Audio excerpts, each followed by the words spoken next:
रोता हुआ महमूद गजनवी रहमतुल्लाह अलैह के पास आया, कहने लगा बादशाह सलामत, आपका भांजा रोजाना रात को आता है और मेरी बीवी के साथ छेड़छाड़ करता है। जब मैं उसको कुछ कहने लगता हूँ तो बादशाह की ठोस जताता है कि मेरे मामू बादशाह है, तो मैं डर जाता हूँ। सुनो कैसे बादशाह थे इंसाफ दिलाने वाले।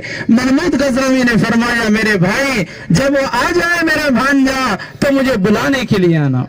इत्तेफाक से वो छेड़छाड़ खानी करने वाला 3 दिन के बाद आया। महमूद गजनवी को बंदा बुलाने के लिए आया। जब महमूद गजनवी पहुंचे तो रात का वक्त था। महमूद गजनवी ने घर वाले से कहा, मेरे आने से पहले चिराग बुझा देना। मेरे भाइयों, जहाँ लाइट का इंतजाम नहीं था, मशीनरियों का इंतजाम नहीं था, चिराग जला करते थे, मगर इंसाफ इतना मजबूत था, मुजरिमों को सजा इतनी मजबूत थी कि कोई किसी को नाहक सताने के बारे में सोचता भी नहीं था। महमूद गजनवी जब घर गए, तलवार हाथ में ली और जाकर सीधा मुजरिम का सर तन से जुदा कर दिया। और जब सर तन से जुदा हुआ तो महमूद गजनवी रहमतुल्लाह अलैह ने फरमाया, मेरे भाई चिराग जला दे और जल्दी से पीने के लिए पानी पिला दे।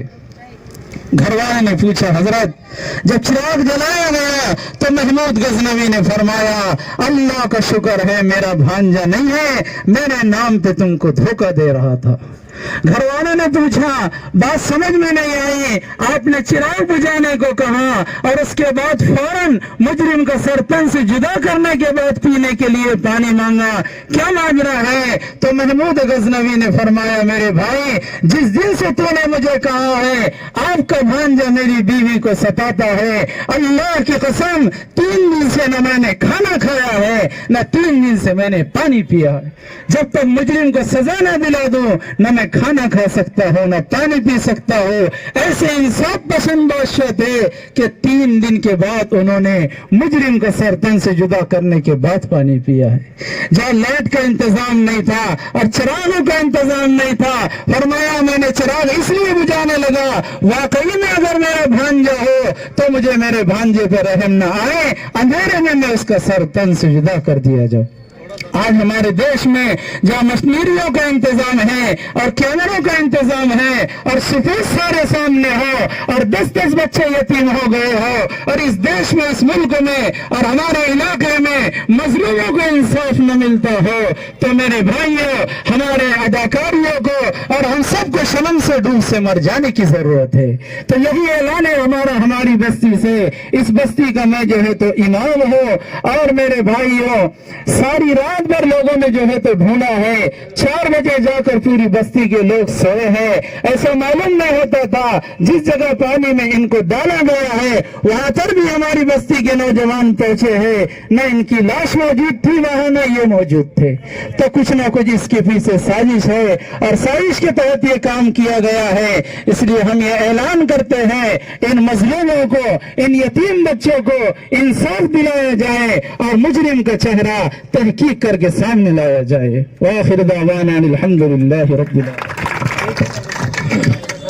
शुक्रिया इमाम साहब, हम सोए लोगों को जगाने के लिए आपने जो वाकया सुना के हमें और मजबूती से जगा दिया है। अभी हमारी जो माँ यहाँ पर सब बता रही थी कि घटना कैसी हुई, पोस्टमार्टम कैसे हुई। मेरे अभी कान में समीर भैया ने फिर मुझसे एक बात और कहा कि दादा पोस्टमार्टम को कितने दिन हुए और रिपोर्ट आनी बाकी है, तो इन माँ से कह दो कि घबराना नहीं, पोस्टमार्टम की जो रिपोर्ट आएगी दोबारा भी पोस्टमार्टम होता है और ये मजलिस अपनी क़यादत में करके बताती है। आप घबराए ना प्लीज, इंसाफ जरूर होगा। मैंने फिर से कहा कि अभी भैया है, बाप आना बाकी है, बाप आएगा जरूर। इंसाफ अगर जल्दी से जल्दी नहीं मिलता है तो बाप आने वाला है। और मैं फिर से माफी चाहता हूँ भैया, जब मैं गिफ्ट भूल गया, भैया ने मंगाए उन तक पहुंचने वाला है। आप सबकी जो माँ बहनें हैं, हमको आपकी जरूरत है उन तक वो गिफ्ट पहुंचाने की। अगर आने वाले टाइम में 2 दिन के अंदर वो गुनाह दाखिल करके उन आरोपी को अरेस्ट नहीं करते तो इससे बड़ा धरना कैसे दिया जाता है वो बाप आकर बताने वाला है। इसलिए मैं ऑल इंडिया इत्तेहादुल मुस्लिमीन اور بابا صاحب امبیڈکر کے संविधान جو بابا صاحب نے संविधान دیا ہے اسی کے دائرے میں رہ کر ایک بات پھر سے کہہ رہا ہوں آپ کو کہ ہمیں صرف انصاف چاہیے. ہمیں کیا چاہیے؟ ہمیں کیا چاہیے؟ ہمیں کیا چاہیے؟ ہمیں لڑنا جگہ